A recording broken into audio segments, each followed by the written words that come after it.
అందరికీ నమస్కారం. మనం షట్చక్రాలలో రెండవదైనటువంటి స్వాదిష్టాన చక్రం గురించి ఈరోజు మాట్లాడుకుందాం. అయితే దీనికి ఉన్నటువంటి బీజాక్షరం వం. అంటే దీనికి ఒక తత్వం ఉంటుందని చెప్పుకుంటున్నాం కదా. ప్రతి ఒక్క చక్రానికి ఒక తత్వం ఉంటుంది. పంచభూతాలు, ఆ పంచభూతాలలో ఉన్నటువంటి ఒక ఎలిమెంట్ పంచభూతాలతో కలిసి ఉంటాయి కాబట్టి ఆ పంచభూతాలలో ఉన్నటువంటి ఎలిమెంట్ నీరు అంటే వరుణుడు.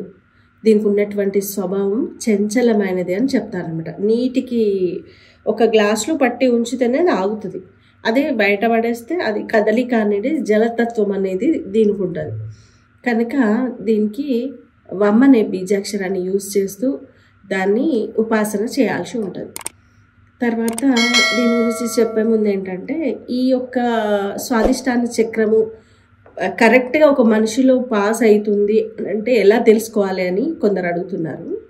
అయితే దీనికి స్టెబిలిటీ ఉండదు. యాక్చువల్గా దీని సాధన వల్లనే దీనికి ఒక స్థిరత్వం అనేది చేకూరుతుంది.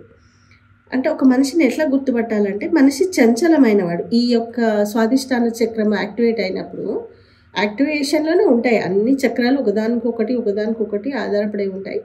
యాక్టివేషన్లోనే ఉంటుంది. కానీ దాని తత్వం ఎప్పుడైతే తగ్గుతుందో చంచలం అవుతారనమాట మనుషులు. అంటే స్థిరత్వం ఉండదు మనుషులకి.